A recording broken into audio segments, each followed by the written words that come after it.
नीचे तो नहीं देखना पड़ा? तुम्हारी इतनी हिम्मत?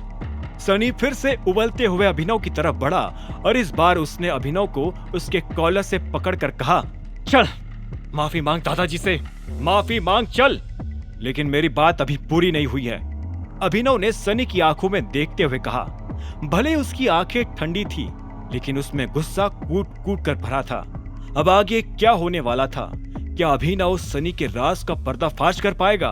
क्या वो हरदेव के असली इरादों को अनन्या के सामने ला पाएगा? और क्या चाहत अभिनव की असली पहचान का पता लगा पाएगी? जानने के लिए सुनते रहिए आगे। अभिनव ने हरदेव के मुंह पर उनसे पूछ लिया था कि वो अनन्या को नकारते हुए कंपनी के कॉन्ट्रैक्ट्स सनी के ही हाथों में क्यों दिए जा रहे थे। ये बात सुनते ही सनी ने अभिनव की कॉलर पकड़ ली और उससे हरदेव से माफी मांगने के लिए धमकी देने लगा। अभिनव को गुस्सा आया और उसने झटके से सनी का हाथ अपनी कॉलर से छुड़ाया और रूखी आवाज में कहा, मैंने कहा अभी बहुत कुछ बाकी है कहने को, जानवर है क्या तू? अभिनव से झटका खाते ही सनी दर्द के मारे अपना हाथ दबाए बैठ गया था।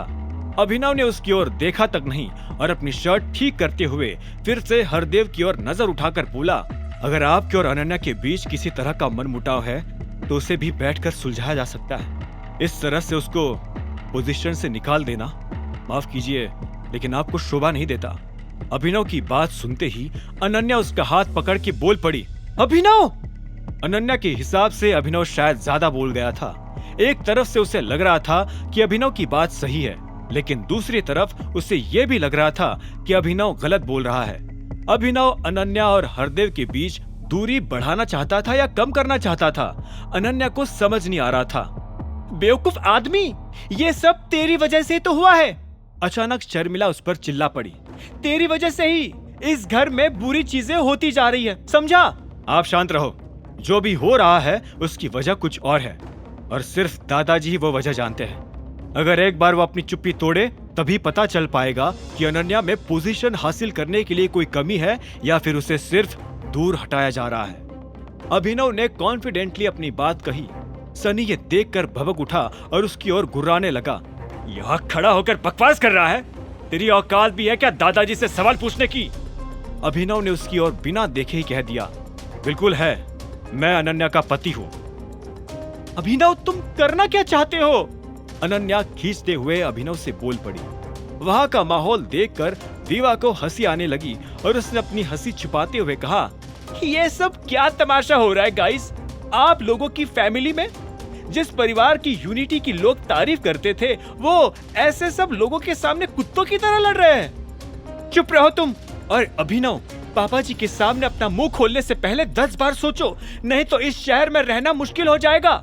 शर्मिला गुस्से से उबले जा रही थी। उसकी बात सुनकर अभिनव को मन ही मन हंसी भी आई कि पहली बार कोई टाइगर को उसी के मुंह पर उसी के शहर से बाहर निकालने की कह रहा था।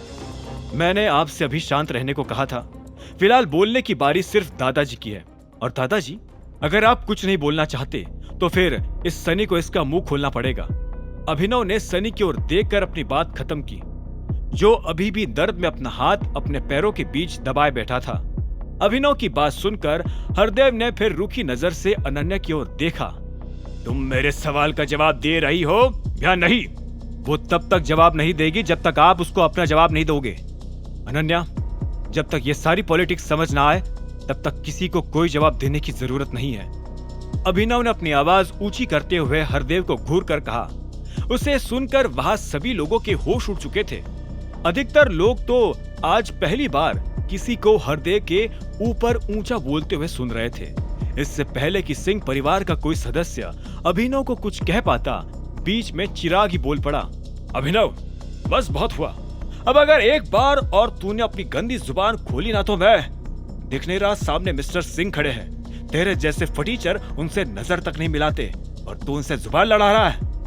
अभिनव चिराग की ओर पलटा और उससे एक पल के लिए घूरने के बाद धीरे से बोल पड़ा, मैं मेरे परिवार से बात कर रहा हूँ। ये एक पारिवारिक मामला है, बीच में टांग मत अड़ा, नहीं तो तोड़ के हाथ में दे दूंगा। मेहमान बनकर आया है ना, तो मेहमान बनकर ही खड़ा रहे। बस बहुत हो गया आप। अचानक हरदेव बीच में चिल्ला पड़े और उन्होंने अनन्या की ओर देखा। अनन्या, इसी वक्त डिसाइड करो अपने दादा और अपने पति के बीच किसे चाहती हो? आगे की कहानी जानने के लिए देखें अगला एपिसोड सिर्फ पॉकेट एफएम के यूट्यूब चैनल पर, और द रिटर्न ऑफ टाइगर के सारे एपिसोड्स को सुनने के लिए डिस्क्रिप्शन में दी लिंक से डाउनलोड करें पॉकेट एफएम ऐप।